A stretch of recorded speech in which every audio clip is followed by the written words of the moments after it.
기도하겠습니다. 사랑과 은혜가 많으신 아버지 하나님, 주님의 은혜에 감사와 찬양을 드립니다. 아버지, 이 시간에도 우리와 함께하여 주시옵시고 우리가 진리를 알아가는 데 부족함이 없도록 역사하여 주시옵소서. 정말 야고보서를 통해서 우리가 행함이 있는 믿음이 무엇인가를 바로 알게 깨닫게 해주시고, 또 우리가 그것을 행할 수 있도록 성령께서 우리 안에서 역사하여 주시니 감사합니다. 정말 이 세상에서 행함이 있는 믿음을 가진 자가 너무나 적습니다. 그러나 주님께서 우리에게 주시고 그것을 행할 수 있도록 역사하여 주시니 감사드립니다. 이 모든 말씀 예수 그리스도의 이름으로 기도했습니다. 아멘. 지난주까지는 야고보서 2장을 마쳤고요. 오늘은 야고보서 3장을 시작하겠습니다. 야고보서 3장 1절, 신약성경 373쪽입니다. 제가 읽어드리겠습니다. 내 형제들아, 너희는 선생된 우리가 더 큰 심판을 받을 줄을 알고 많이 선생이 되지 말라. 아멘. 행함이 없는 믿음은 죽은 믿음입니다. 사실 야고보서의 중심은 2장에서 말씀하는 행함이 없는 믿음은 죽은 믿음입니다. 이 야고보서로 인하여 많은 사람들이 율법주의에 빠져들어가고 있습니다. 기독교인들의 생각에서는 로마서는 오직 나의 의는 믿음으로 살리라는 교리서로 받아들이고 있고, 야고보서는 믿음이 있는 성도가 어떻게 율법을 행해야 하는 말씀으로 오해를 하고 있습니다. 차라리 모르면 좋습니다. 성경을 모르면 차라리 예수 그리스도를 믿지 않고 세상 죄인으로 사는 것이 좋습니다. 그런데 이 야고보서 강해를 오해를 함으로 해서 너무도 큰 문제가 발생이 되고 있습니다.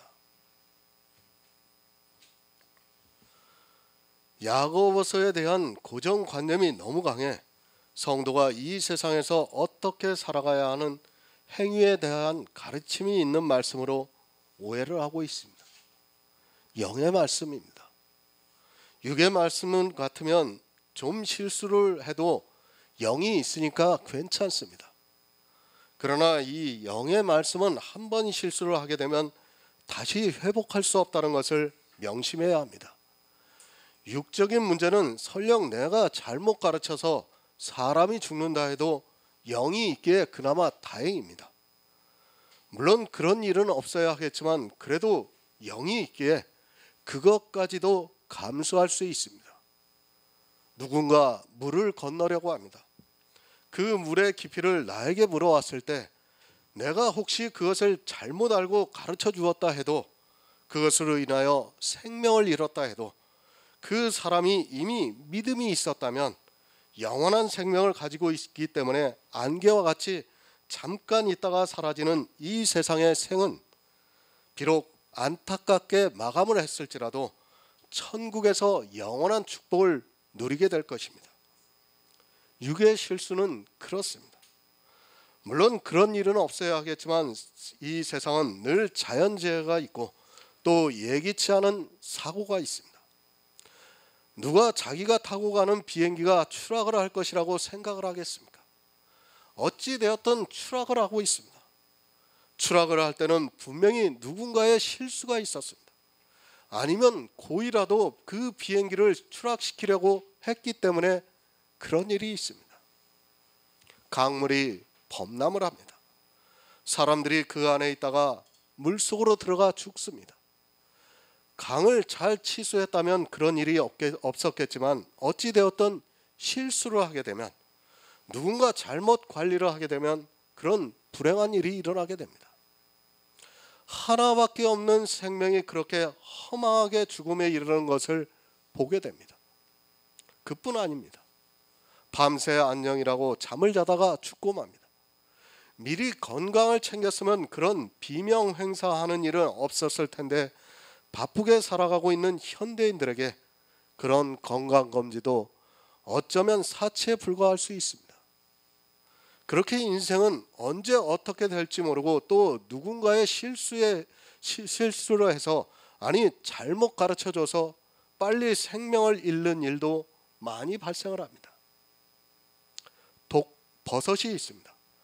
물론 우리가 식용으로 먹을 수 있는 버섯이 있는가 하면 그 중에는 치명적인 독이 있는 버섯도 있습니다. 일반 사람들은 버섯에 대해서 잘 모릅니다. 그저 시장에서 팔면 사다가 먹습니다. 그러나 농촌에 사는 사람들은 산에 가서 버섯이 있으면 채취를 해서 먹다가 가끔 죽는 일이 뉴스를 보면 나오고 있습니다. 누군가 잘못 가르쳐 주었기 때문입니다. 또 자기도 잘못 알고 있었기 때문에 그것이 독버섯인지 식용버섯인지를 분별을 하지 못하다가 아까운 생명을 잃고 맙니다. 우리가 육체의 생명을 잃어도 그렇게 안타까운데 하물며 영의 생명을 잃는다는 것은 너무도 슬픈 일이라는 것을 예수님께서 말씀해 주시고 있습니다. 육적인 것은 그나마 다행입니다. 또 다른 생명이 우리 안에 있기 때문에 육적인 생명은 설령 누군가 나를 잘못 인도해서 죽음에 이르게 한다 할지라도 영원한 축복에서 축복이, 천국에서 축복이 기다리고 있기 때문에 담담하게 받아들일 수 있습니다. 그러나 영혼의 생명을 잃는 것은 모두를 다 잃는 것입니다. 어차피 육이라는 것은 누구나 한 번 죽는 것이 정해진 것이라고 성경이 말씀을 하고 있습니다. 덜 슬픕니다. 오늘 살고 내일 죽는다 하면 오늘 죽는 것이 그렇게 슬픈 일이 아닙니다. 하지만 오늘 죽는 것이 영원히 죽는 것이라면 그것은 너무도 슬픈 일이며 한마디로 재앙이라고 보아야 합니다. 내세를 소망하지 않고 있는 사람들은 그래서 더욱 이 생에 미련을 많이 가지고 있고 어떻게 하든지 이 생에서 오래 살고자 노력을 하고 있습니다. 육의 선생은 좀 잘못 가르쳐도 괜찮습니다. 그것이 아주 짧은 안개와 같은 인생에게 영향을 주는 것이기에 실수를 해도 견딜 수 있습니다. 그러나 영의 선생은 다릅니다. 그것은 모든 것을 죽게 만드는 아주 심각한 문제를 발생시키고 있습니다. 나로 인하여 생명이 죽는다고 생각해 보시기 바랍니다. 내가 실수를 해서 사람이 죽었습니다.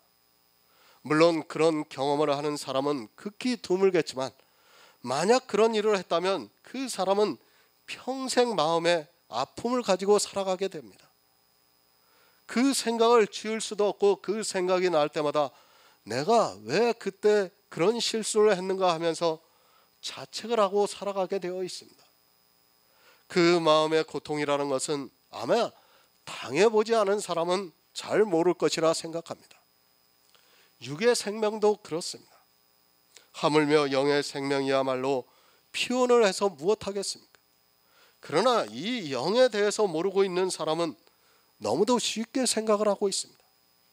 육이 죽는 것은 아주 큰 고통으로 다가오는데 영이 죽는 것은 느끼지도 알지도 못하기 때문에 오히려 더욱 열심을 내는 것이 바로 사람입니다. 사단에게 미혹이 되어 있는 사람은 더욱 열심을 내서 영을 죽이는 일에 최선을 다하고 있습니다. 행함이 없는 믿음, 너무도 어려운 말씀입니다. 그러나 알면 너무도 쉽습니다.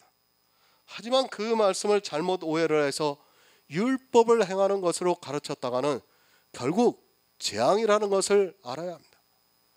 내가 안다고 하는 것이 독버섯을 식용버섯으로 알고 있다면 그것은 나만 죽는 것이 아니라 나를 따라오는 모든 사람이 함께 죽는다는 것을 우리는 늘 명심을 해야 합니다.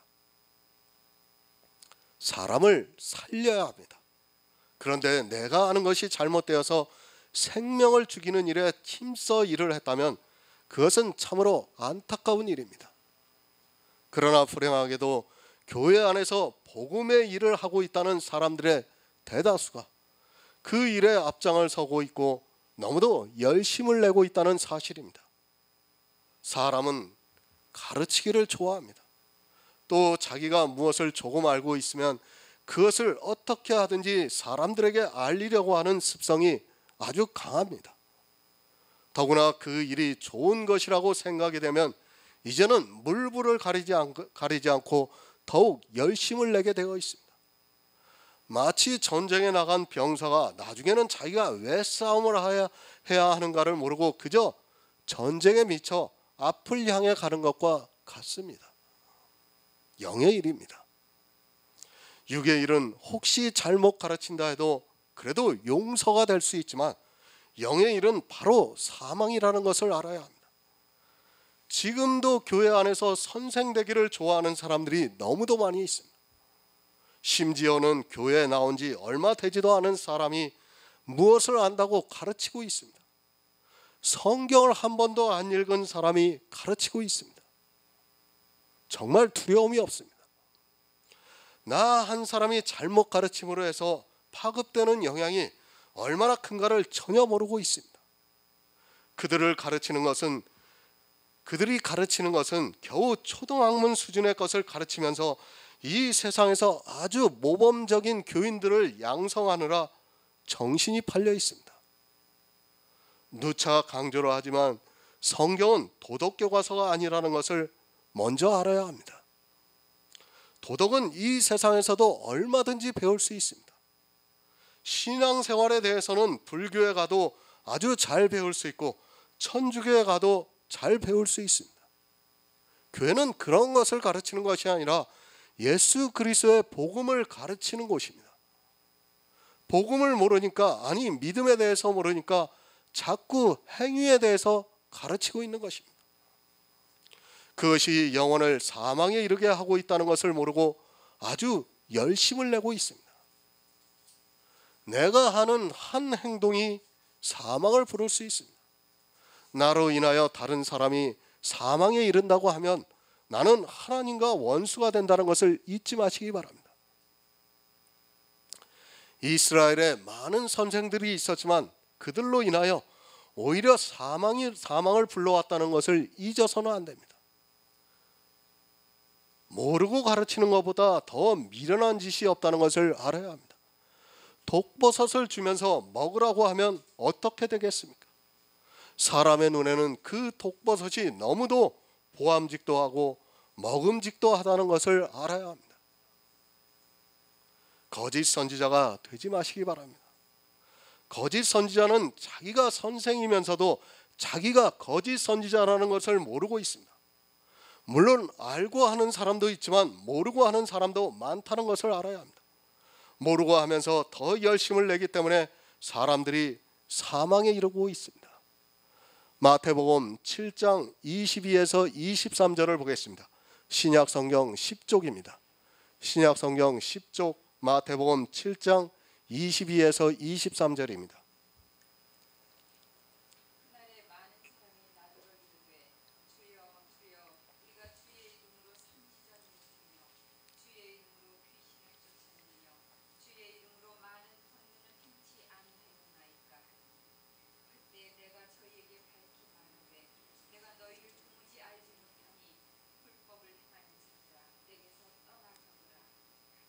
아멘. 이 사람들이 압니까? 자기들이 거짓 선지자라는 것을 전혀 모르고 있습니다. 그들이 주의 이름으로 선지자 노릇을 했습니다.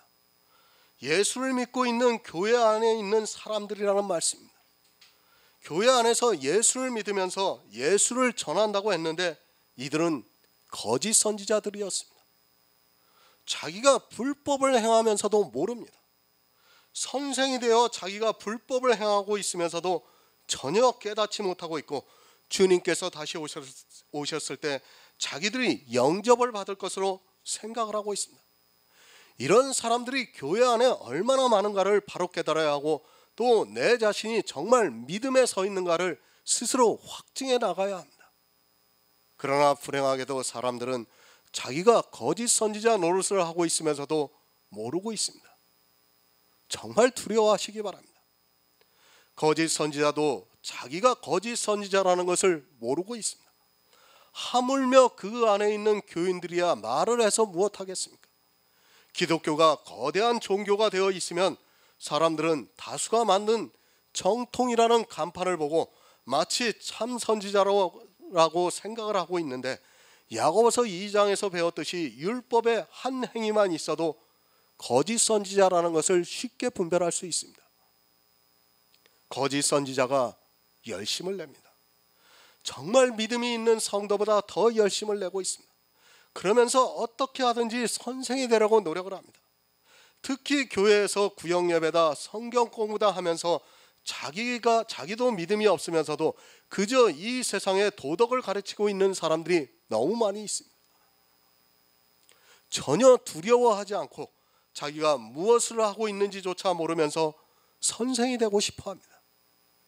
가르치기를 좋아하지 마시기 바랍니다. 그리고 두려워하시기 바랍니다. 내가 가르치고 있는 이 말씀 하나로 인하여 다른 생명이 사망에 이를 수 있다는 것을 늘 명심하시기 바랍니다. 육체를 살인을 해도 그 죄가 중한데 하물며 영혼을 살인하고 구원을 바랍니까? 누가 하나님과 원수입니까? 교회 밖에 있는 사람들이 하나님과 원수가 아니라 교회 안에 있는 사람들이 하나님과 원수입니다. 구원을 방해하는 것을 가르치고 있는 사람들이 원수입니다. 세상 사람들이 구원을 방해합니까?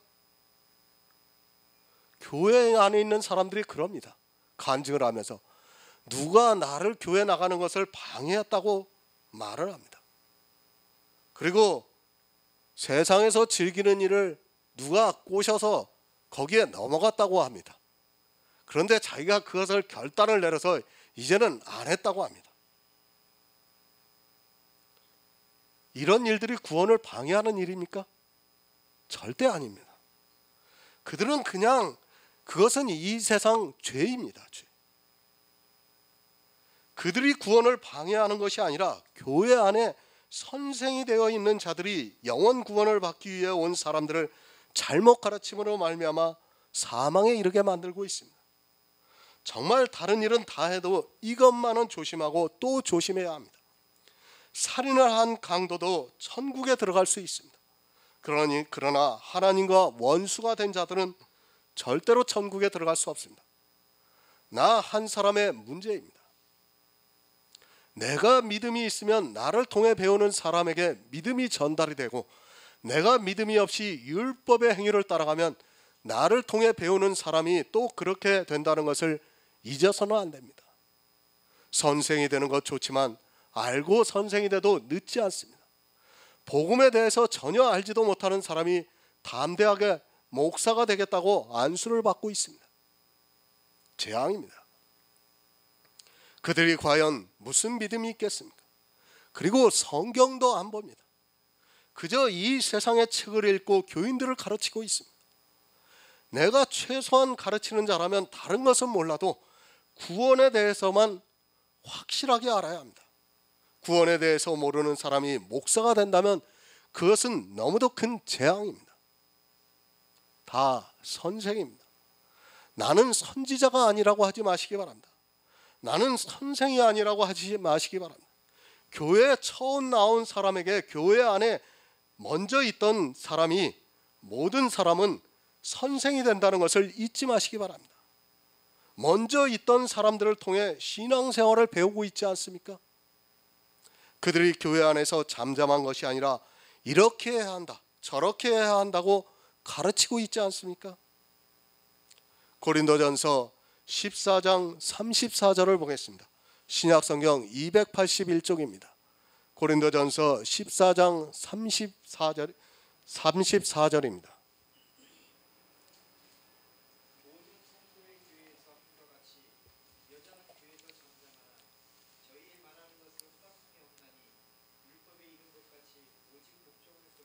아멘. 너무 중요한 말씀입니다. 그러나 이 성경을 문자적으로 보고 있습니다. 그래서 지금까지도 어느 교단에서는 여자에게 목사 안수를 주지 않는 곳이 있습니다. 여자는 교회에서 잠자바라는 이 말씀을 문자적으로 보고 여자에게 안수를 주지 않고 있는 것을 보게 됩니다. 그런 그들이 어떻게 합니까? 여자 전도사는 받아들이고 있습니다. 여자 전도사가 안 가르칩니까? 그들이 학생들을 가르치고 있습니다. 문자적으로 여자에게 목사 안수를 주지 않으면 여자는 교회에서 아무것도 가르치게 해서는 안 됩니다. 그런데 이 말씀을 근거로 해서 목사 안수를 주지 않는 그들이 여자들이 교회에서 가르치게 하는 이중성을 보이고 있습니다. 성경을 자기들 마음대로 이용을 하고 있습니다.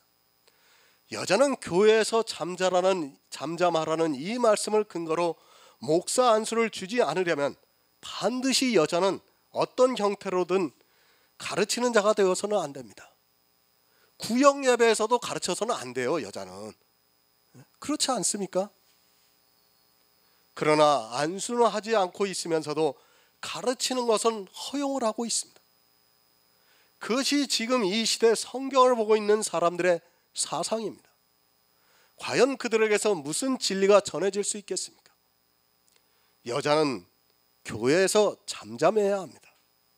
저는 이 말씀에 전적으로 동의를 합니다. 여자가 교회에서 가르치는 것은 한마디로 재앙입니다. 하지만 이 시대는 여자들이 너무 많이 가르치고 있습니다. 그들로 인하여 사람들이 다 지옥으로 끌려가고 있는데도 여자가 아무 거리낌 없이 가르치고 있는 것을 볼 수 있습니다. 여자가 누구입니까? 생리적인 여자가 있습니다. 그리고 예수 그리스도의 교회를 여자라고 합니다. 또 주님의 신부를 여자라고 합니다.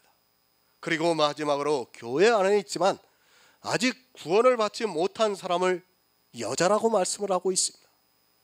지금 고린도전서의 말씀은 네 번째 여자, 교회 안에 있지만 아직 구원을 받지 못한 사람을 여자라고 말씀을 하고 있습니다.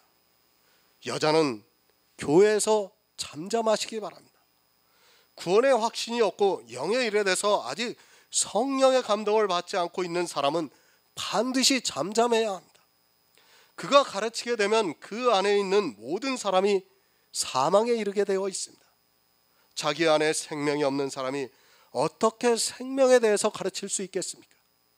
그래서 여자는 교회 안에서 말하는 것을 허락되지 않고 잠잠하라고 말씀을 하고 있습니다. 말하는 것이 허락되지 않습니다. 그런데 이 시대는 여자들이 너무 많은 말을 하고 있습니다. 그리고 그 여자들이 교회 안에서 가르치는 자가 되어 있습니다. 차라리 모르면 가만히 있는 것이 좋은데 자기가 아는 이 세상의 지식을 가지고 그런 것으로 신학을 공부하고 또 성경을 나름대로 보면서 교회 안에서 가르치고 있습니다. 그것은 계속해서 말씀을 드리지만 그 교회 전체가 재앙이라는 것을 명심하고 있어야 합니다. 여자가 누구입니까? 아직 율법 아래 있는 사람입니다. 교회에서 자기가 좀 배웠다고, 아니 신학을 공부했다고 해서 다 남자라고 생각하지 마시기 바랍니다. 율법 안에 있는 사람은 절대로 교회 안에서 가르치면 안 됩니다. 하지만 이 시대를 보시기 바랍니다. 율법의 행위를 가르치고 있는 사람들이 교회 안에서 잠잠하지 않고 오히려 더 큰 목소리를 내고 있습니다. 왜 구약에서 여자를 계수하지를 않았습니까? 하나님께서 생리적인 여자를 무시해서입니까? 그것이 아니라 그것은 하나의 예표입니다. 이스라엘은 교회입니다. 그 교회에 아직 여자들이 많다는 것을 가르쳐주고 있고 여자는 계수를 하지 않았습니다. 성도는 생리적으로 여자나 남자나를 떠나 다 남자라는 것을 말씀해주고 있습니다. 남자가 되어야 하나님의 아들이 되어 계수가 될 수 있습니다. 여자인 줄 어떻게 알 수 있습니까? 가장 쉬운 방법이 율법의 단 한 가지라도 지키고 있으면 그는 아직 여자입니다. 그리고 성도의 삶이라고 하면서 성화를 가르치고 있다면 역시 여자입니다. 또 은사를 우리가 안해할 수는 없겠지만 그 은사를 너무 나타내고 있다면 그 역시도 여자입니다. 사실 이 몇 가지만 알아도 그가 아직 진리에 서 있는가 아니면 거짓 선지자인가를 쉽게 알 수 있습니다. 여자는 잠잠하시기 바랍니다. 아직 구원의 확신이 없는 사람은 정말 잠잠하시기 바랍니다. 하지만 이 시대는 종교가 되어서 누구나 그 종교로 출세를 하고 싶어 합니다. 복음이 사라지다 보니까 이제는 종교인이 되어서 그저 이 세상에서 종교인으로 살아가고 있습니다. 더 무서운 일은 자신들이 진심으로 하나님을 믿고 있다는 것입니다. 그래서 마태복음의 말씀과 같이 진심으로 주여 주여 하고 있지만 실상은 모두가 거짓 선지자라는 말씀입니다. 베드로후서 2장 1절을 보겠습니다. 신약성경 385쪽입니다. 베드로후서 2장 1절입니다.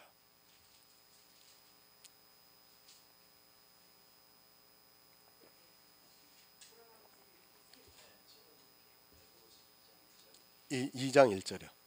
그러나 인간에 또한 거짓 선지자들이 일어났었나니 이와 같이 너희 중에도 거짓 선생들이 있으리라. 저희는 멸망케 할 이단을 가만히 끌어들여 자기들을 사신 주를 부인하고 임박한 멸망을 스스로 취하는 자들이라. 아멘.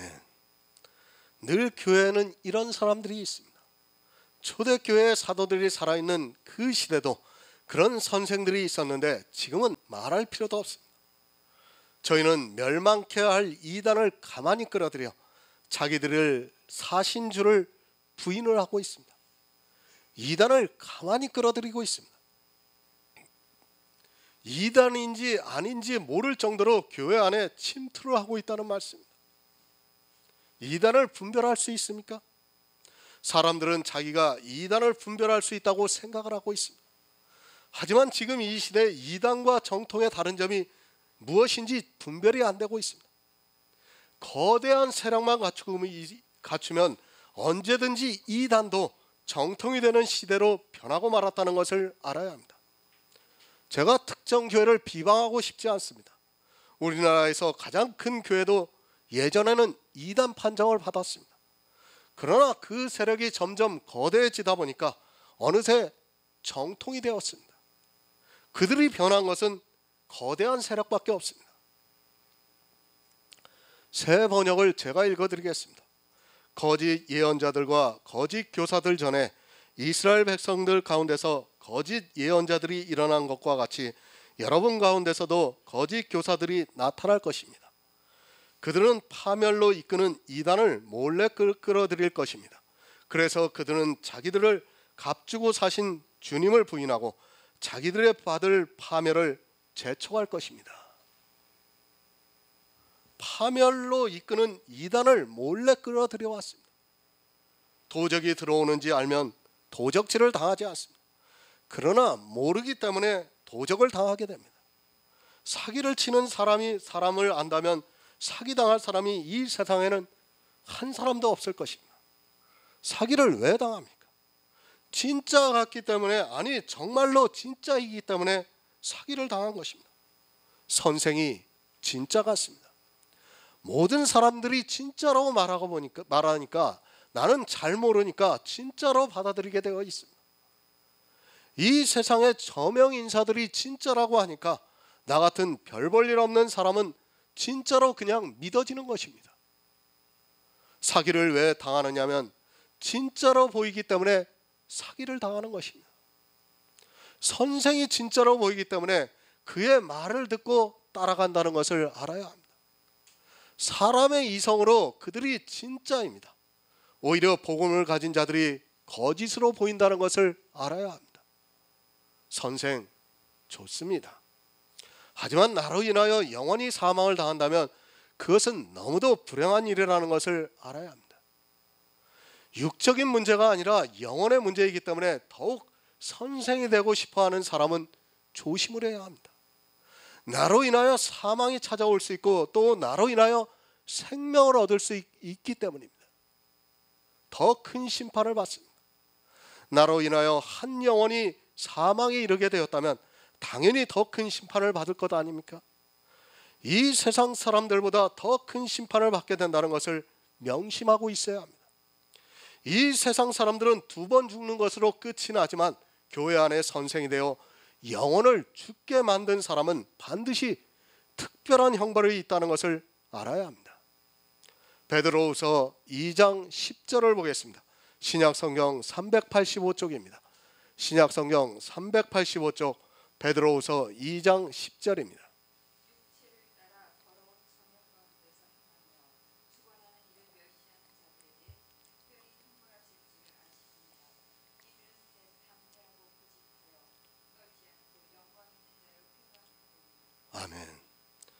육체를 따라 가르치고 있습니다.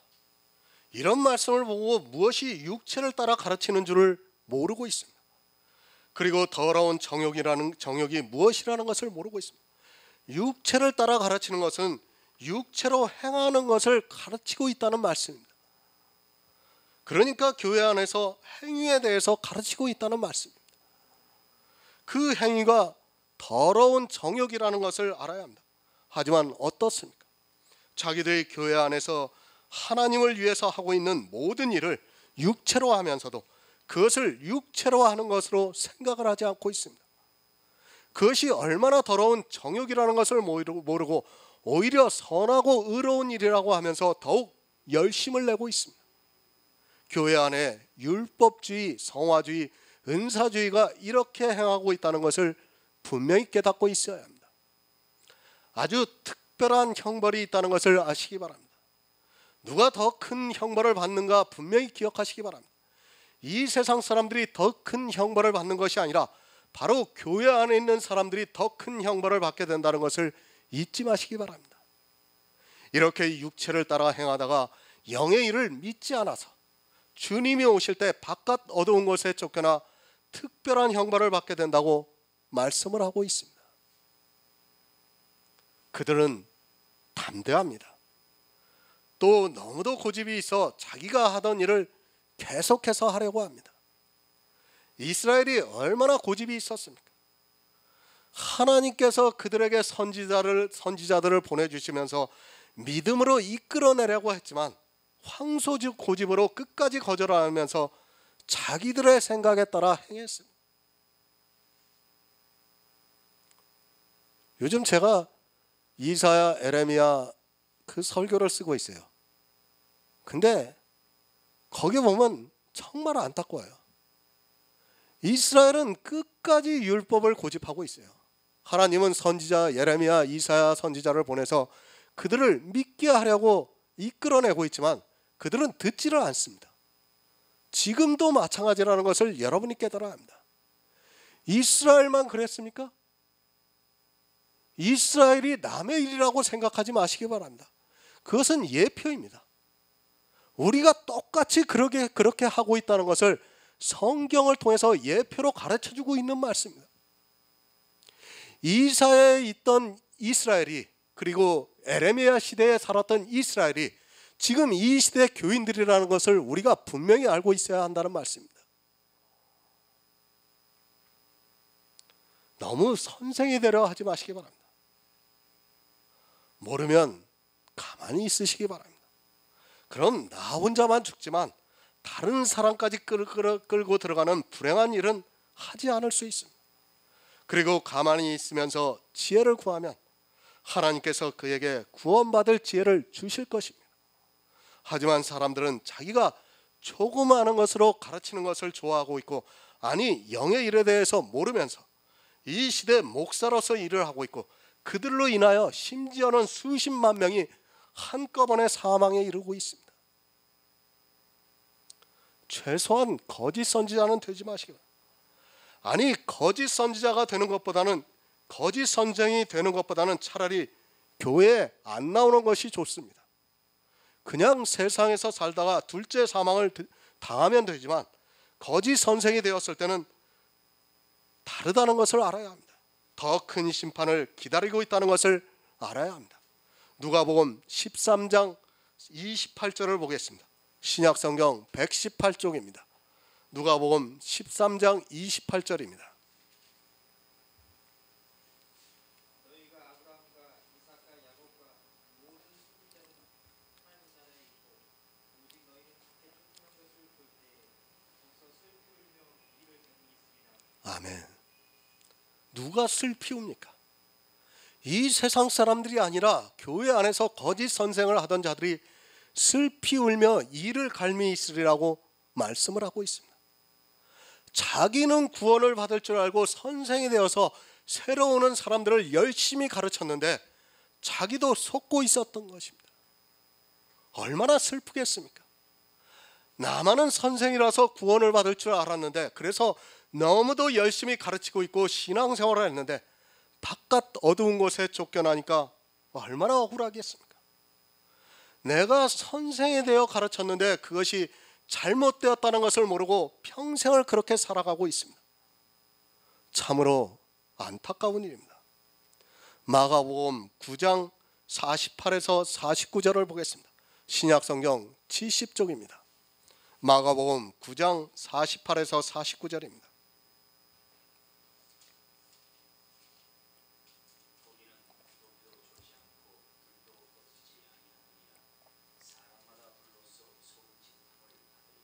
아멘.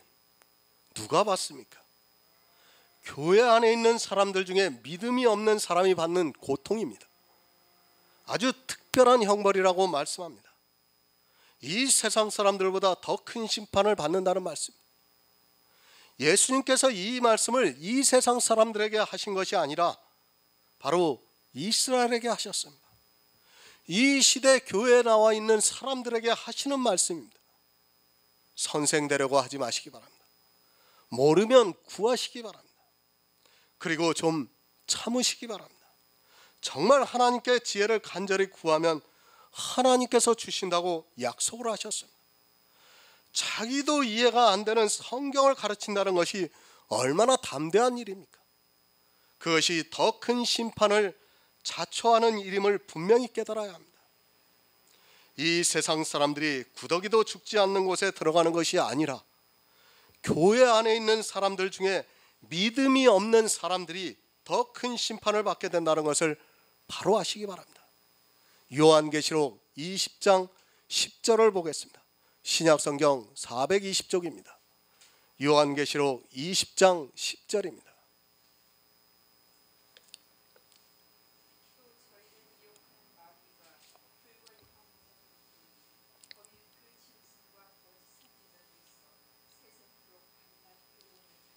아멘. 지금 누가복음, 마가복음, 요한계시록 이 말씀들이 다 누구에게 하는 말씀입니까? 바로 교회 안에 있는 사람들에게 하고 있는 말씀입니다. 둘째 사망이 있기 바로 전입니다. 요한계시록 20장 14에서 15절에 둘째 사망이 있습니다. 바로 그 전에 누가 괴로움을 당하는가를 성경이 말씀을 하고 있습니다. 거기에는 마귀도 있고 또 짐승도 있고 거짓 선지자가 있다고 말씀을 하고 있습니다. 짐승과 거짓 선지자가 있다는 말씀입니다. 요한계시록을 잘 보시기 바랍니다. 성경을 그냥 대충 보지 마시고 확실하게 보아야 합니다. 성경 어디에도 세상 사람들이 밤낮 괴로움을 당한다고 기록되어 있지 않고 오히려 교회 안에 있는 거짓 선지자들이 괴로움을 당할 것이라고 분명하게 말씀을 하고 있습니다. 선생이 되어 교회 안에서 새로 들어온 사람들에게 가르치고 있는 사람들이 잘못 가르쳤을 때 이렇게 당한다는 것을 말씀을 하고 있습니다. 더 큰 심판이 있습니다. 이것이 마지막 심판이라는 것을 알아야 합니다. 교회 안에서 많이 선생이 되어 있는 사람들로 인하여 그들이 잘못 가르쳐서 영혼 구원을 방해하고 있다면 반드시 더 큰 심판을 당하게 되어 있습니다. 제가 주장을 하는 것이 아니라 성경에 그렇게 기록이 되어 있습니다.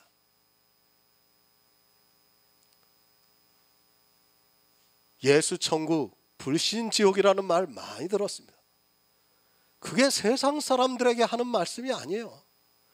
교회 안에 있는 사람들이 그 말씀을 바로 새겨들어야 합니다. 교회 안에 있지만 예수를 믿는 사람이 있고 예수를 믿지 않는 사람들이 더 많이 있다는 것을 예수님께서 분명히 가르쳐 주셨습니다. 거짓 선지자입니다. 거짓 선지자는 바로 교회 안에서 많이 선생이 되어 있는 사람들이고 그들로 인하여 구원을 방해를 받았다면 그는 하나님과 원수가 됩니다. 사단은 이미 원수입니다. 그러나 사단에게 미혹이 되어 잘못 가르치고 있는 사람들도 역시 원수가 된다는 것을 알아야 합니다. 하나님께서는 이 세상 사람이 구원을 받기를 원하십니다. 그러나 그것을 누가 방해를 하고 있습니까? 첫째가 사단이고 둘째가 바로 교회 안에 있는 거짓 선지자들입니다. 이들은 먼저 교회에 나왔다고 교회 안에서 새로 들어온 사람들에게 선생이 되어 가르치고 있습니다. 목사만 가르치는 것이 아니라 교회 안에 있는 모든 사람들이 말로서 행위로서 가르치고 있다는 것을 알아야 하고, 그것이 결국에는 하나님의 진노를 불러일으키게 되어 만듭니다. 선생 좋아하지 마시기 바랍니다. 그러나 이상하게도 교회에 나온 사람들은 서로 선생이 되고 싶어 합니다. 아직 성경에 대한 기초적인 지식도 없으면서도 교회 안에서 세상적인 지식으로 선생이 되려 하고 있습니다. 그렇게 선생이 되어서 가르치다가는 구원을 방해하는 일을 하게 되어 있습니다. 영의 일입니다. 누누이 강조를 하지만 육의 일은 조금 잘못 가르친다 해도 안개와 같은 이 세상에서 잠시 고난을 받으면 되지만, 영의 일은 영원이라는 시간을 빼앗기게 된다는 것을 알아야 합니다. 그리고 하나님께서 우리 인생들을 얼마나 사랑하고 있는가를 알아야 합니다. 하나님의 사랑인 예수 그리스도의 은혜를 방해하는 자는 반드시 더 큰 심판을 받게 되어 있습니다. 두려워하시기 바랍니다. 하나님 자체를 두려워하라는 것이 절대 아닙니다. 하나님은 사랑이십니다. 그러나 나로 인하여 내가 선생이 되어서 구원을 방해하고 있다면 그것은 정말 해서는 안 되는 일입니다. 선생이 된 자들은 늘 두려워하는 마음으로 가르쳐야 합니다. 나로 인하여 한 영혼이 사망에 이른다면 그것이 얼마나 불행한 일입니까? 육체의 생명을 빼앗아도 그것으로 인하여 심한 트라우마를 겪으면서 살아가고 있는데, 영혼의 생명을 빼앗으면서도 너무 열심을 내고 있는 것이 이 시대 교인들의 모습입니다. 선생 되지 마시기 바랍니다. 선생이 되는 것이 나쁘다는 것이 절대 아닙니다. 정말 믿음이 있고 진리 안에 있다면 선생이 되어서 어떻게 하든지 한 영혼이라도 구원을 해야 하는 것이 성도의 사명입니다. 그러나 내가 잘못 알고 하는 그 일로 인하여 영혼 구원이 방해를 받고 있다면 성경에 기록된 대로 더 큰 심판을 자초하게 되어 있습니다. 꼭 기억하시기 바랍니다.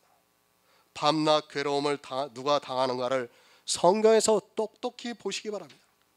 교회에 나온 것은 축복입니다. 그러나 반드시 축복만은 아니라는 것을 알아야 합니다. 진노를 당하게 되면 차라리 세상에 있는 것보다 못하다는 것을 기억해야 할 것입니다. 차라리 세상 죄인으로 사는 것이 낫지, 교회 안에 들어와 악인이 된다면 자기는 물론 자기 자신으로 말미암아 다른 사람의 영혼까지 죽이는 일을 하게 됩니다. 히브리서 5장 12절을 보겠습니다. 신약성경 357쪽입니다. 히브리서 5장 12절입니다.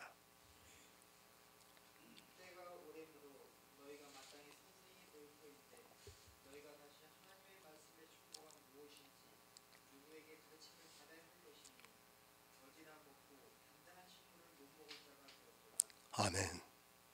때가 오래되었습니다. 너희가 마땅히 선생이 되어야 한다고 말씀합니다. 교회에 나와서 복음에 대해서 들었으면 마땅히 선생이 되어야 합니다.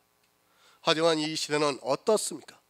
때가 오래되었는데 하나님의 말씀의 초보가 무엇인지조차 모르고 있습니다. 목사면 뭐합니까? 그리고 장로면 뭐합니까? 때가 오래되었는데도 아직도 영의 말씀을 깨닫지 못하고 있습니다. 정말 안타까운 일은 제 설교를 인터넷에 올리고 있습니다. 그러면 어렵다고 하는 사람들이 많이 있습니다. 그래서 그들의 정보를 보면 거의 장로나 신앙생활을 오래 한 사람이라는 것을 알 수 있습니다. 그들의 최소한 수십 년을 신앙생활을 했을 터인데도 선생이 되어야 하는데 영의 일이, 영의 말씀이 너무도 어렵다고 합니다. 왜 그렇습니까? 아직까지 초보에 머물러 있기 때문입니다. 성경에서 영의 말씀을 들어야 하는데 계속해서 초등학문을 들었습니다. 수십 년을 신앙생활을 해서 교회 안에서 장로로 살아가고 있지만 영의 말씀을 보면 너무도 단단하고 어렵다고 말을 하고 있습니다. 말이 됩니까? 그러나 이것이 지금 한국교회의 현실입니다. 영의 일에 대해서 들어야 하는데 초등학문만 배웠습니다. 그것이 저지입니다. 성도가 때가 오래되었으면 이제 단단한 식물을 먹어야 합니다. 그 단단한 식물은 사람의 이성으로 이해를 하는 것이 아니라 오직 믿음으로 받아들여지는 영의 일입니다. 하지만 이 영의 일을 너무도 모르고 육에 빠져 있는 것이 이 시대 교인들의 모습입니다. 장로 아무 소용 없습니다. 젖이나 먹고 있다면 그가 받을 형벌은 너무도 빤한 것입니다. 육체적으로 행하는 신앙생활은 다 젖입니다. 이스라엘이 율법을 지켰던 것은 젖입니다. 그런 젖을 죽을 때까지 먹고 있습니다. 그런 것은 교회에 안 나와도 세상 사람들도 다 알고 있는 일입니다. 사람들이 오해합니다. 자기들이 교회 안에서 11조를 하는 것이 대단한 지혜가 있는 것으로 착각을 하고 있습니다. 이 세상에서 지적인 능력이 있는 사람이 교회 안에 들어와서 자기 혼자서 성경을 본다면 그가 어떻게 하겠습니까? 성경의 11조는 하나님의 것이라는 말씀을 보고 그대로 행하는 것이 어렵습니까? 그렇게 이 세상 사람들도 교회 안에 들어와 성경을 보고 쉽게 알 수 있는 그것은 젖이라는 것을 알아야 합니다. 다른 것이 젖이 아닙니다. 우리가 성경에서 문자적으로 보고 이 세상 사람들이 교회 안에 들어와서 그대로 행하는 것, 그것이 젖입니다. 단단한 식물입니다. 영의 일은 사실 사람의 이성으로는 도저히 먹을 수가 없습니다. 우리 안에 하늘로부터 오는 새 생명이 탄생된다는 것을 어떻게 이해할 수 있겠습니까? 더구나 그 영이 그리스도의 영이고 그 영은 우리 육체와는 전혀 관계가 없는 생명이라는 것을 어떻게 받아들이겠습니까? 그리고 그 영이 주님이 오실 때 하늘에 신령한 것을 입고 부활한다는 것을 어떻게 믿을 수 있겠습니까? 안 됩니다. 사람의 이성으로는 안 됩니다. 내 안에 하늘로부터 오는 생명이 탄생된다는 것을 믿을 수 없습니다. 바로 이런 것이 믿어지는 역사가 단단한 식물을 먹는 자가 되는 것입니다.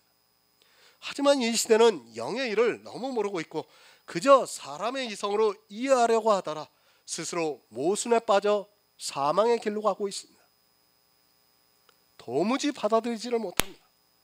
아니, 믿고 싶어도 안 믿어집니다.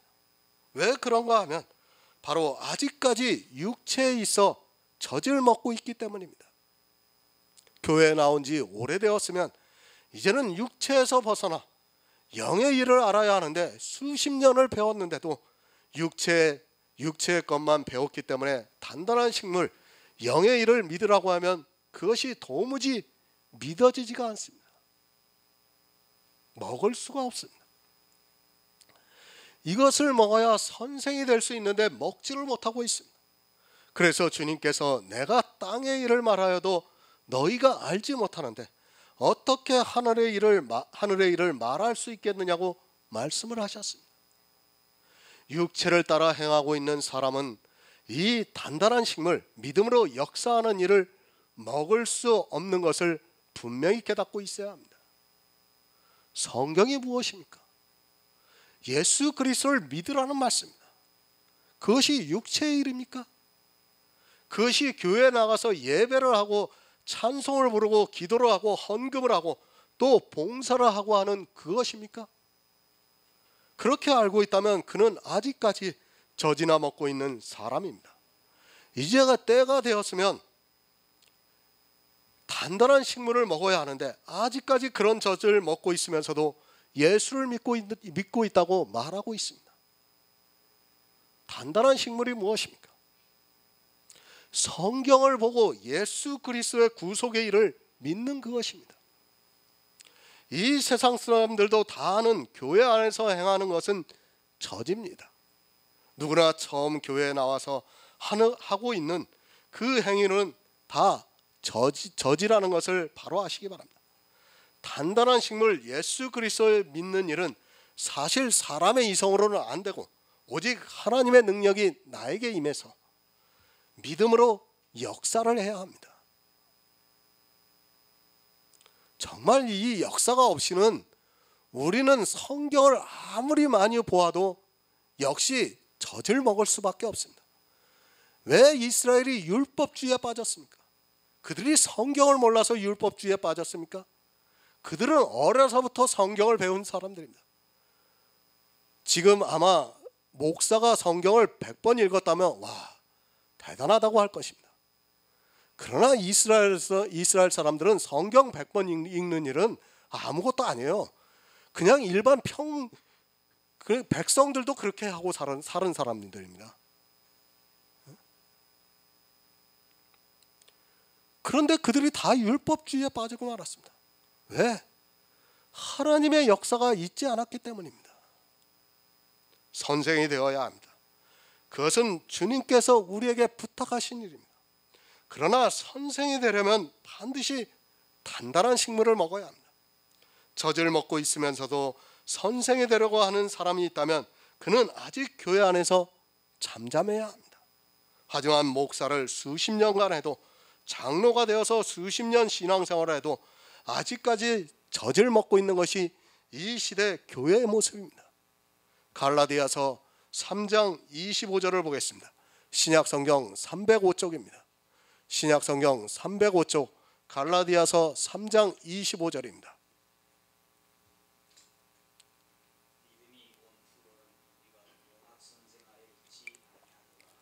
아멘.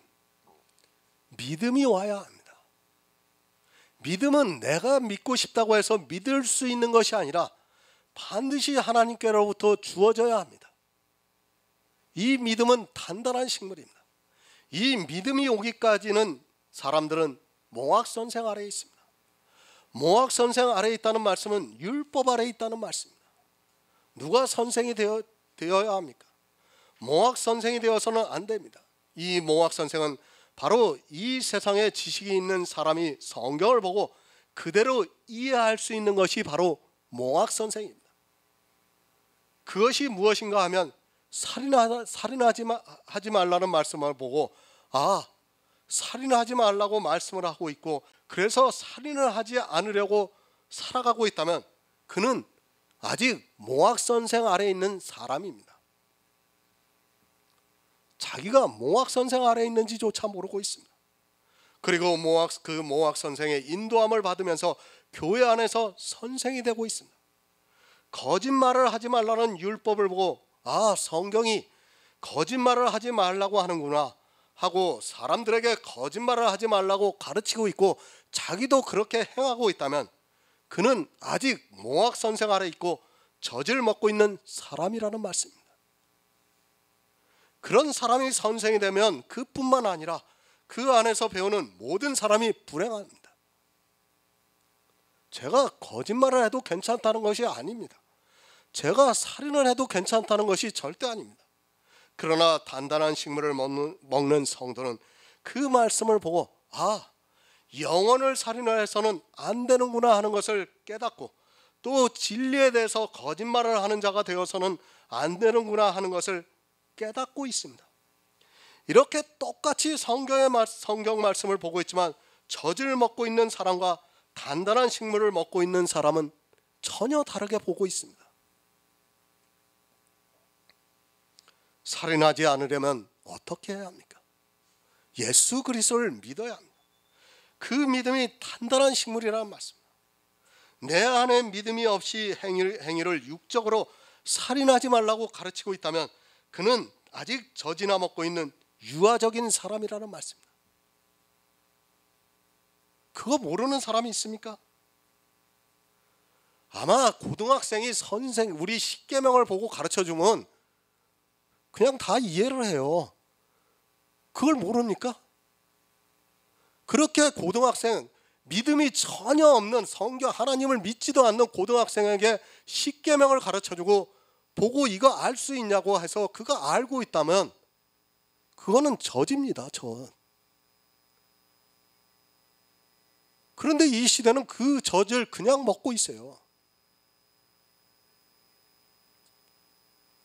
믿음이 온 성도와 아직 몽학 선생의 아래에 있는 가라지는 성경에서 식물을 전혀 다르게 먹고 있다는 것을 깨달아야 합니다. 두 가지 식물입니다.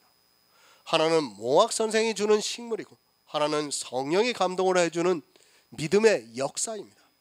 하지만 사람들은 교회 안에 있으면서도 자기가 무엇을 먹고 있는지 모르고 있습니다. 또 자기가 새로 들어온 교인들에게 무엇을 가르치고 있는 줄을 모르면서 선생이 되려 하고 있습니다. 선생이 되는 것이 결코 나쁘다는 것이 절대로 아닙니다. 하지만 야고보서의 말씀을 잘 알아야 합니다. 왜 이 말씀을 하고 있는가를 바로 아시기 바랍니다. 야고보서 2장에서 행함이 있는 믿음이 무엇인가를 말씀했습니다. 행함이 있는 믿음이 있어 온전케 된 성도가 선생이 되는 것은 너무도 당연한데, 행함이 있는 믿음도 없으면서 선생이 되었을 때를 말씀하고 있습니다. 그런 사람들이 초대교회 유대인들 사이에 있었기 때문에 지금 이 말씀을 하고 있습니다. 누구입니까?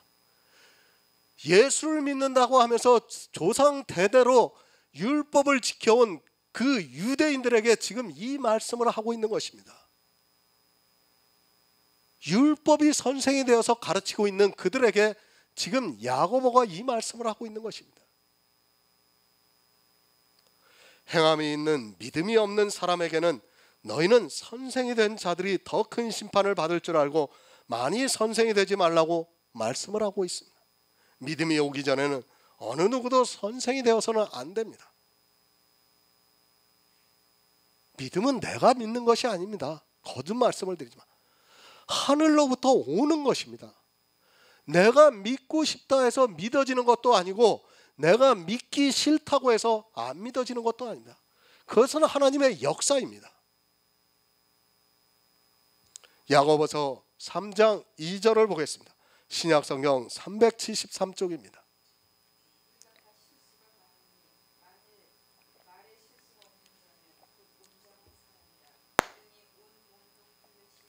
아멘. 인생은 실수입니다. 사는 것 자체가 다 실수라고 보시면 됩니다. 지각이 있어 선을 행하는 것이 아니라 모든 사람은 실수를 하면서 살아가고 있습니다. 아담이 선악과를 따먹는 실수를 하지 않았다면 영생을 얻었을 것이고 이 땅에 저주가 내리지 않았을 것입니다. 사람 자체는 사단에 비해 너무 연약하기 때문에 실수를 하면서 살아가고 있습니다. 행위는 다 실수투성입니다. 누가 자기를 온전하다고 말할 수 있겠습니까? 이 세상 어느 누구도 온전한 사람은 없고 알게 모르게 다 실수를 하면서 살아가고 있습니다. 남이 볼 때는 무결점같이 보일지라도 그 역시도 하루에도 수많은 실수를 하면서 살아가고 있습니다. 죄인 줄 빤히 압니다. 알면서도 행하는 어쩔 수 없는 인생이라는 것을 우리는 인정하면서 살아가야 합니다. 제가 실수를 하는 것을, 죄를 짓는 것을 정당화시키는 것이 아니라 자기 실수를 모르는 사람은 어리석습니다. 율법의 행위에 사로잡혀 있는 사람은 자기가 실수를 하고 있으면서도 그것을 깨닫지 못하고 있습니다. 그 이유는 자기 행위로 실수가 가려지고 있기 때문입니다. 실수를 보는 것이 아니라 자기가 잘한 행위를 보고 있기 때문입니다. 믿음의 선지자들도 얼마나 많은 실수를 하면서 이 세상을 살아왔는가를 성경을 통해서 충분히 알 수 있습니다. 유다만 해도 자기 며느리를 몰라보고 그녀를 창녀로 알고 관계를 가졌다가 유다의 아이를 생산하는 실수를 하고 말았습니다. 그 실수는 물론 하나님의 섭리이기도 하지만 어찌되었든 유다가 실수를 한 것입니다. 야곱의 장자 르우벤은 어떻습니까? 그 서모 비라와 통과를 하다가 그것을 요셉이 알고 야곱에게 이야기를 해서 장자의 명분을 빼앗기고 말았습니다. 있어서는 안 될 일이지만 율법으로는 반드시 죽여야 하지만 그래도 르우벤은 야곱의 12지파 아들에 들어가 있는 것을 볼 수 있습니다. 르우벤의 실수는 반드시 죽여야 하는 것이지만 하나님께서는 육적으로 장자의 명분을 빼앗기게 하셨습니다. 육의 실수는 육이 당합니다. 지금도 마찬가지입니다. 내가 도적질을 하고 사기를 치고 또 강도짓을 하면 나라가 가만히 두지 않고 반드시 잡아서 그에 따르는 형벌을 가하고 있습니다. 그렇게 육체의 실수는 육체 그대로 받으면서 살아가고 있습니다. 설령 그가 죄를 짓고 안 붙잡혔다 해도 아무도 모르는 완전 범죄라 해도 양심의 가책을 받으면서 살아가고 있습니다. 다윗은 어떤 사람입니까? 이 사람만큼 영성이 뛰어나고 하나님을 신실하게 믿은 사람이 없을 정도로 다윗은 위대한 시인이기도 했습니다. 그러나 그도 참 실수가 많았고 정말 해서는 안 되는 실수를 했습니다. 그 당시 패권을 가지고 있는 왕이었지만 왕이라면 얼마든지 자기가 원하는 여자를 얻을 수 있었습니다. 그럼에도 자기의 가장 충성된 신하의 아내 밧세바를 범하는 실수를 하고 말았습니다. 그뿐 아니라 그 남편까지 전쟁에서 죽게 만들었습니다. 그 일로 태어난 아이가 죽는 고통을 맛보았지만 역시 다윗은 그런 실수를 했더라도 가장 뛰어난 영성을 가진 사람 중에 하나라고 생각을 합니다. 다윗의 시편을 보면 정말 그는 하나님의 사랑을 알았고 또 하나님을 향한 그의 마음이 어떠한가를 쉽게 알 수 있습니다. 그렇게 행위는 실수를 합니다. 왜 그런 실수를, 그것도 아주 치명적이어서 인간적으로 지탄을 받아야 하는 실수를 성경에 기록해 놓았는가를 알아야 합니다. 인생은 어쩔 수 없다는 것을 알아야 합니다. 나는 안 그럴 것이라고 생각하지 마시기 바랍니다. 물론 요셉과 같은 사람은 안 그럴 수 있습니다.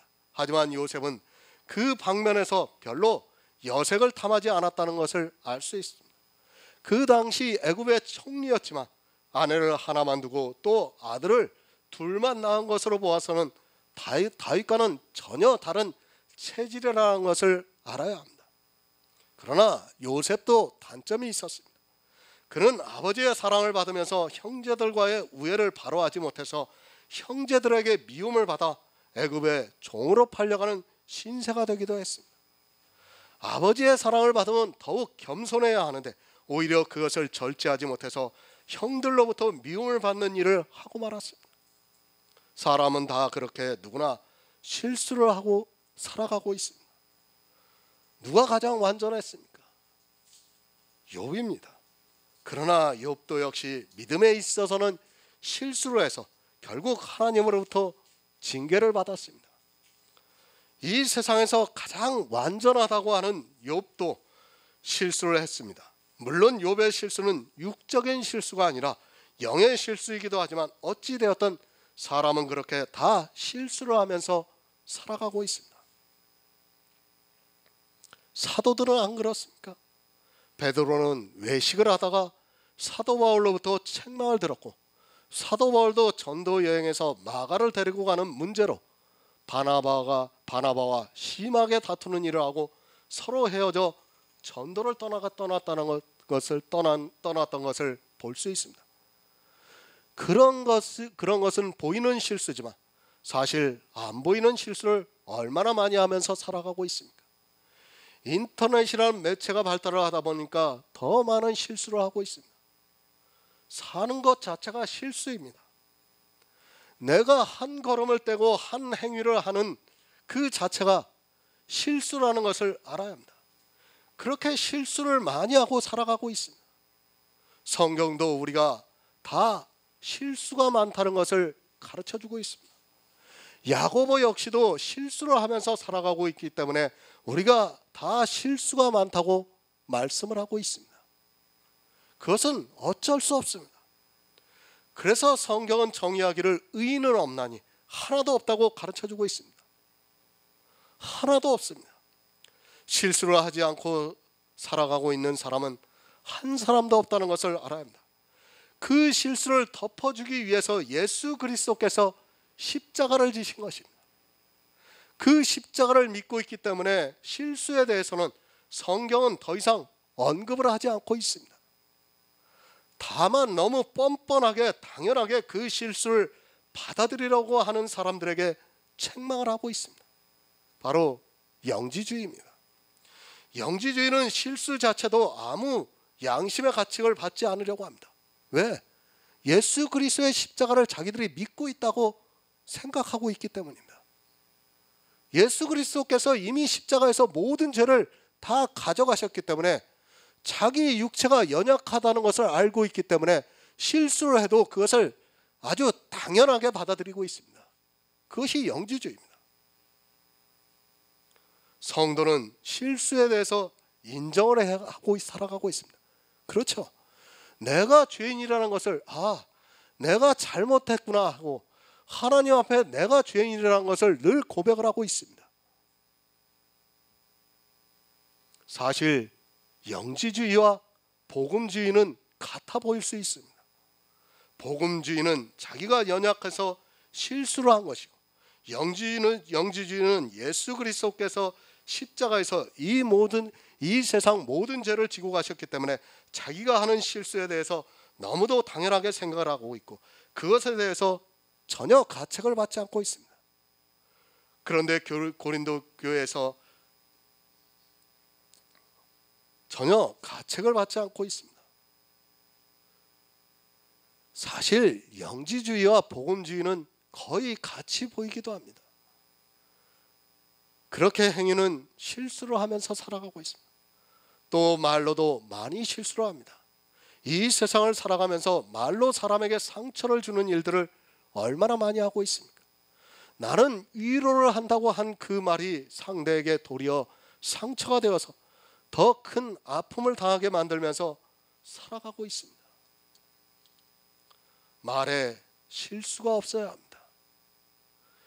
행위에는 실수가 있어도 말에 있어서는 실수가 없어야 합니다. 이 말은 그냥 세상에서 우리가 하는 말이 아니라 진리를 말하는 것에 대해서 말씀을 하고 있습니다. 우리가 진리를 말하는데 실수를 하지 않으면 온전한 사람이라고 말씀을 하고 있습니다. 행위는 어느 누구도 온전한 사람이라고 말할 수 없지만, 진리는 성령의 감동을 받고 있는 성도라면 예수 그리스도를 바로 전할 수 있습니다. 이렇게 예수 그리스도를 바로 전하는 사람을 온전하다고 말씀을 하고 있습니다. 디모데전서 1장 6에서 7절을 보겠습니다. 신약성경 337쪽입니다. 신약성경 337쪽 디모데전서 1장 6에서 7절을 보겠습니다.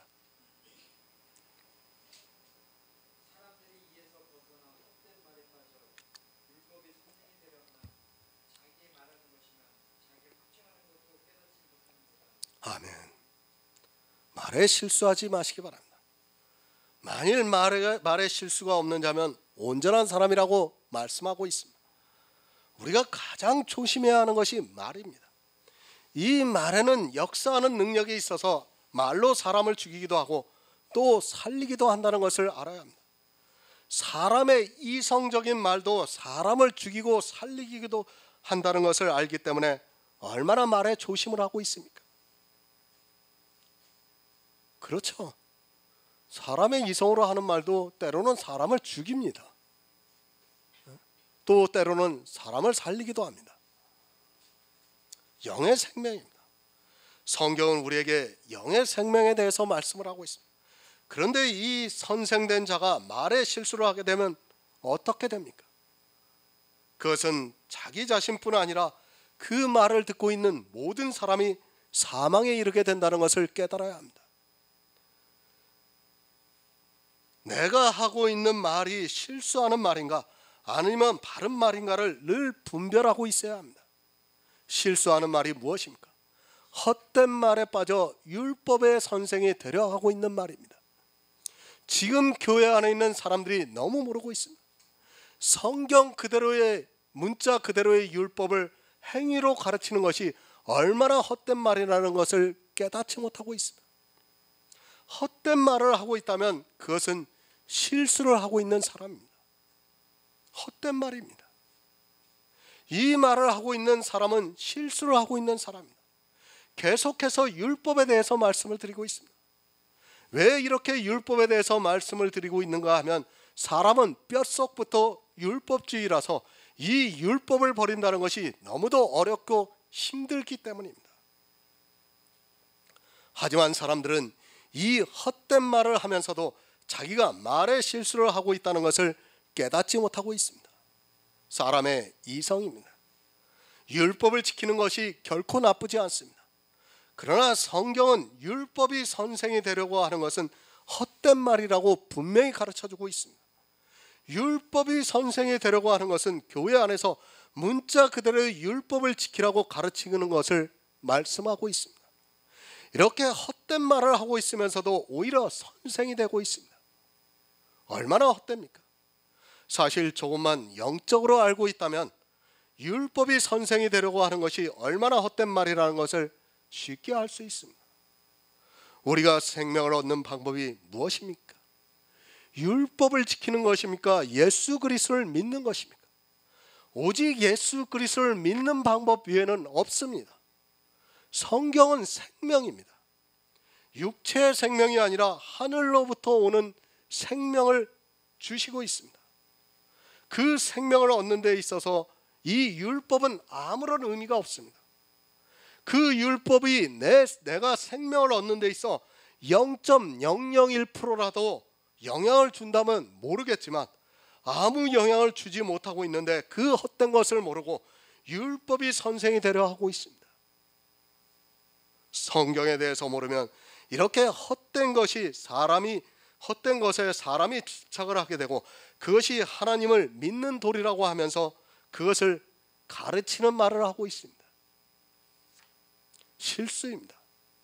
율법을 지키라고 하는 것은 말의 실수입니다. 그 율법으로 말미암아 행함이 없는 믿음을 가지게 되고 그 믿음은 죽은 믿음이 되어서 구원을 받지 못하고 있는데 말의 실수를 하면서도 그것을 전혀 깨닫지 못하고 있습니다. 아니 오히려 자기들이 아주 말을 잘하고 있는 것으로 생각하고 더 열심을 내고 있는 것이 이 시대 교회 안에 있는 사람들입니다. 헛된 말을 하지 마시기 바랍니다. 그 말로 인하여 생명이 죽고 있습니다. 행위를 조금 실수하는 것과 말을 실수하는 것은 전혀 다른 차원입니다. 행위는 실수를 해도 다시 고칠 수 있지만 말에 실수를 하고 있는 사람은 그 사람은 완전히 율법주의에 빠져 있기 때문에 거기서 빠져나오지를 못하게 되어 있습니다. 특히 선생이 되어 있는 자는 말에 실수를 하는 것은 재앙이라는 것을 깨달아야 합니다. 말 실수하지 마시기 바랍니다. 이 시대에 거의 진리가 사라졌다고 보면 맞습니다. 율법주의가 성행을 하고 있고 성화주의가 뿌리 깊게 자리하고 있고 또 은사주의가 만연해 있습니다. 사실 지금 이 시대 교회 안에 있는 설교들을 들어보면 다 이런 말들을 하고 있습니다. 이런 말을 하고 있으면서도 그저 예수 믿으라는 그 말 한마디 하는 것으로 예수를 믿는 것으로 착각을 하고 있습니다. 결코 아닙니다. 헛된 말을 하면 헛되게 되어 있습니다. 왜 말에 실수를 하지 않으면 곧 온전한 사람이라고 하는가를 잘 아시기 바랍니다. 행함이 있는 말을 하게 되는데 행함이 없는 말을 하기 때문에 그들이 율법을 지키라고 하기 때문에 이 말씀을 하고 있습니다. 행함이 있는 믿음이 있는 성도는 말에 실수를 하지 않는다는 것을 가르쳐주고 있습니다. 내가 행함이 있는 믿음이 있습니까? 그 사람이 어떻게 헛된 말을 하겠습니까? 믿음이 있는 성도는 절대로 헛된 말을 하지 않고 율법이 선생이 되려고도 하지 않습니다. 이렇게 말에 실수가 없는 사람이 온전하다고 말씀을 하고 있습니다. 하지만 이 시대는 온전한 사람을 찾기가 쉽지가 않습니다. 아니 거의 없다고 보면 맞습니다. 교회가 지독한 율법주의에 빠져 있으면서 자기들이 무엇을 하고 있는지조차 깨닫지 못하고 있습니다. 말에 실수를 알아야 합니다. 그저 교회 안에서 예수 그리스도를 믿으라고 한다고 해서 말에 실수를 하지 않는다고 생각하지 마시기 바랍니다. 거기에 사람의 생각이 들어가 있고 누룩이 섞여 있다면 그것은 다 헛된 말이고 또 말을 실수하고 있다는 것을 분명히 깨달아야 합니다. 제가 전에도 말씀을 드렸죠. 참하고 참을 도하면 참이 돼요. 그렇죠?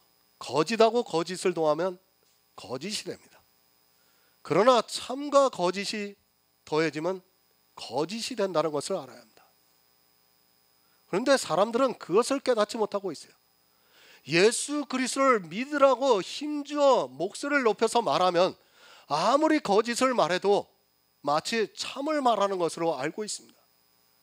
그것은 아무리 예수 그리스도를 믿으라고 하고 있다 해도 역시 거짓이라는 것을 깨달아야 합니다. 지금 야고보가 그 말씀을 하고 있는 것입니다. 온전한 사람이 되시기 바랍니다. 여러분이 온전하지 못하면 절대로 구원을 받을 수 없습니다. 또한 온전한 사람이 되지 않으면 자기의 온몸을 다스릴 수 없다고 말씀을 하고 있습니다. 왜 율법을 지키고 성화주의에 빠지고 또 은사주의에 빠지는가 하면 바로 온전하지 못하기 때문입니다. 야고보는 우리에게 온전한 사람이 되라고 말씀을 하고 있습니다. 아니, 온전해야 자기 몸을 다스릴 수 있다고 말씀을 하고 있습니다. 이 시대에 왜 그렇게 율법에 빠져 있는가 하면 온전하지 못하고 말에 실수를 하고 있기 때문에 그렇게 온전함에 이르지 못하고 있습니다. 온전하지 못한 사람이 어떻게 구원을 받을 수 있겠습니까? 육체로 온전하라는 것이 아니라 진리로 온전하라는 말씀입니다. 야고보서 에베소서 4장 13절을 보겠습니다. 신약성경 313쪽입니다. 신약성경 313쪽 에베소서 4장 13절입니다.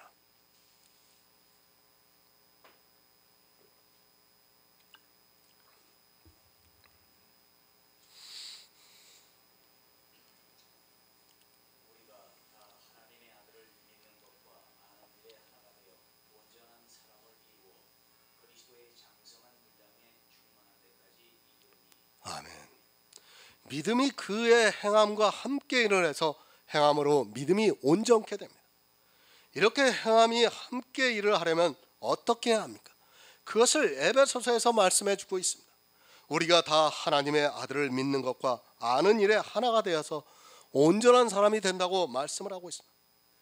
율법을 지켜서 온전한 사람이 되는 것이 아니라 하나님의 아들을 믿는 것과 아는 것에 있어서 아는 일에 힘써서 온전한 사람이 된다고 말씀을 하고 있습니다. 아시기 바랍니다. 성경은 예수 그리스도에 대해서 기록했습니다. 모든 성경의 답은 예수 그리스도입니다. 성경을 보면서 우리는 예수 그리스도를 알아야 한다는 것을 한시도 잊어서는 안 됩니다. 또 예수 그리스도를 알았으면 믿어야 합니다. 내가 아무리 예수를 안다고 해도 하나님의 능력이 내게 임하지 않으면 믿을 수 없습니다. 말에 실수하지 않을 수 있습니다. 그래서 사도 바울이 내가 예수 그리스도와 그의 십자가 외에는 아무것도 알지를 원치 않는다고 말씀을 하고 있습니다. 예수 그리스도의 십자가를 알아야 행함이 있는 믿음으로 그의 믿음이 온전케 되고 그런 성도만이 말에 실수를 하지 않을 수 있다는 말씀입니다. 성경을 아무리 많이 알면 뭐합니까? 문자적으로 그렇게 아는 것은 이 세상 초등학문에 불과하다는 것을 늘 기억하고 있어야 합니다. 그것이 아니라 성경에서 그림자를 걷어내고 실체를 보아야 합니다.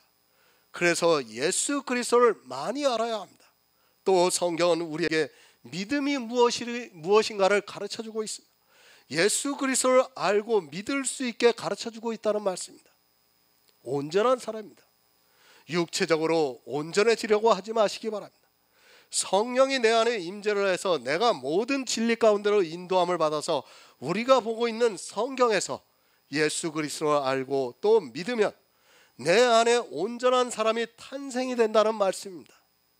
그런 성도는 절대로 말에 실수를 하지 않고 오직 예수 그리스도를 아는 것과 믿는 것을 말하고 있습니다. 영의 일입니다. 내 육체가 온전한 사람이 되는 것이 절대로 아닙니다. 물론 말을 하는 것은 내 육체입니다. 그러나 그 육체에서 나오는 말이 어떠하다는 것을 예수님께서 바리새인들에게 말씀을 해주셨습니다. 온갖 더러운 것이 그 입에서 나온다고 말씀을 하셨습니다. 그런 사람의 이성을 가지고 하는 말은 다 더럽다는 것을 아시기 바랍니다.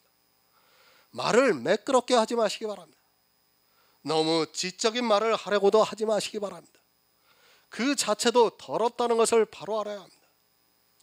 내 입에서 예수를 아는 것과 그리고 믿는 것이 나오지 않고 있다면 그가 하는 모든 말이 다 더럽습니다. 또 누룩을 섞어서 하고 있다면 그가 아무리 예수를 믿으라고 힘주어 말을 한다 해도 역시 더럽다는 것을 또한 알아야 합니다. 믿음입니다. 그리고 오직 예수입니다.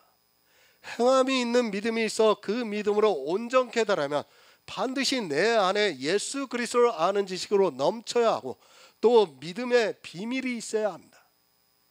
하지만 이 시대의 사람들은 어떻게 자기를 온전케 해야 하는 줄을 모르고 살아가고 있습니다. 말 실수를 왜 합니까? 모르기 때문에 하는 것입니다.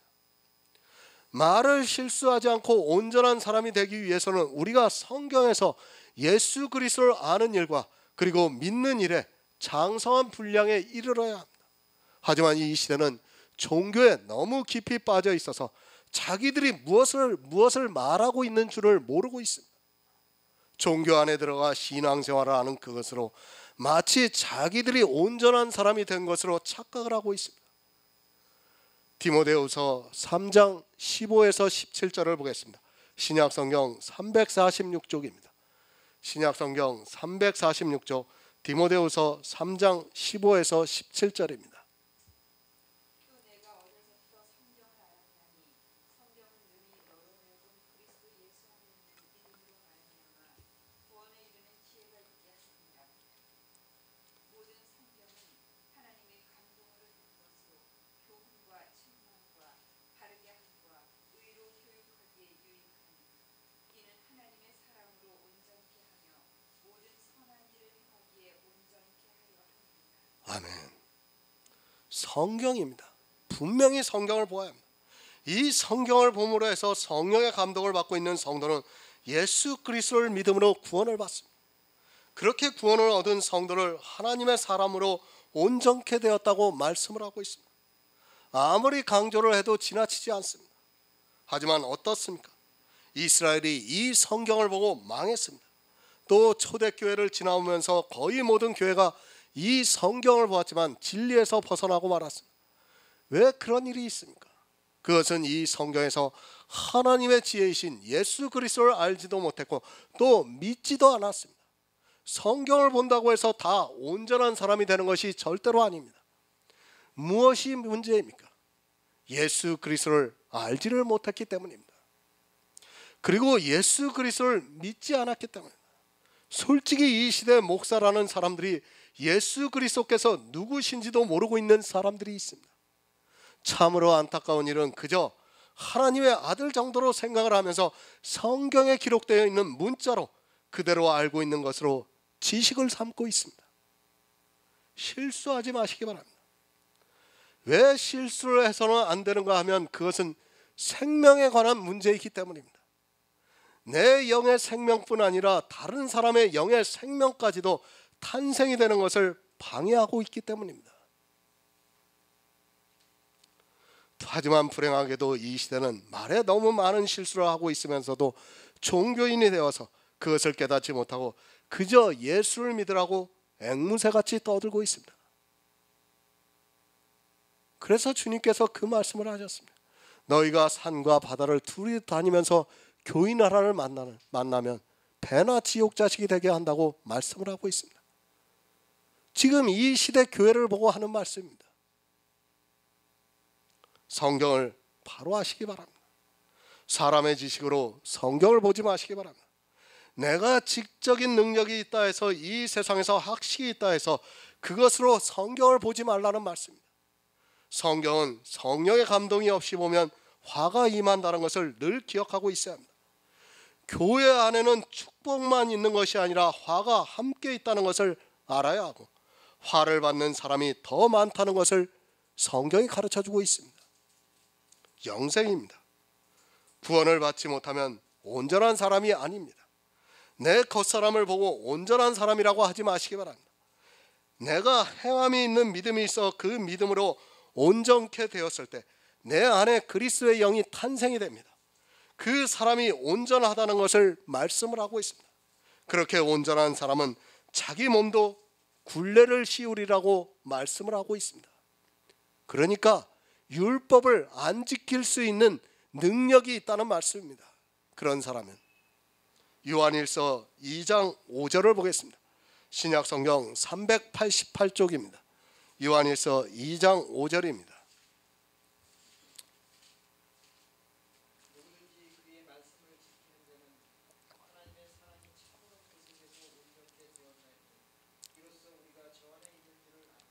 아멘. 그의 말씀을 지키는 자입니다. 바로 행함이 있는 믿음이 있는 성도입니다. 성경에서 예수 그리스도를 알고 그의 말을 지키고 있습니다. 예수 그리스도의 십자가를 아는 성도만이 율법에서 자유할 수 있습니다. 십자가를 모르면 분명히 율법을 지키게 되어 있고 그런 사람은 온전케 되지 못한다는 것을 말씀을 하고 있습니다. 참으로 안타까운 현실은 그의 말씀을 지키라고 하면 율법을 지키는 것으로 알고 도리어 침륜에 빠지고 있는 것을 보게 됩니다. 구원입니다. 율법을 다 지키면 뭐합니까? 그가 주님께서 오실 때 구원을 받지 못한다면 그는 주님의 말씀을 지키지 않은 사람입니다. 다른 모든 것을 다 잘해서 세상 사람들로부터 칭찬을 듣는다 해도, 아니 모두가 구원을 받을 성도라 인정을 받는다 해도 그가 구원을 받지 못한다면 그는 아무것도 지키지 않은 사람이라는 것을 깨달아야 합니다. 오직 믿음입니다. 로마서의 말씀대로 오직 나의 의는 믿음으로 살리라고 말씀합니다.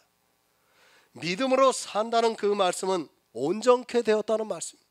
하지만 이 시대는 믿음이 무엇인지도 모르고 있고 믿음도 모르다 보니까 행함이 있는 믿음은 더욱더 모르고 있습니다. 믿음도 모르는 그들이 어떻게 행함이 있는 믿음을 알아 온전케 될 수 있겠습니까? 정말 안타깝습니다. 신앙생활을 수십 년 했으면 뭐합니까? 장로면 뭐하고 목사면 뭐합니까? 가장 기초가 되는 믿음도 모르고 살아가고 있습니다. 믿음도 모르는 사람이 언제 어떻게 온전케 될 수 있습니까?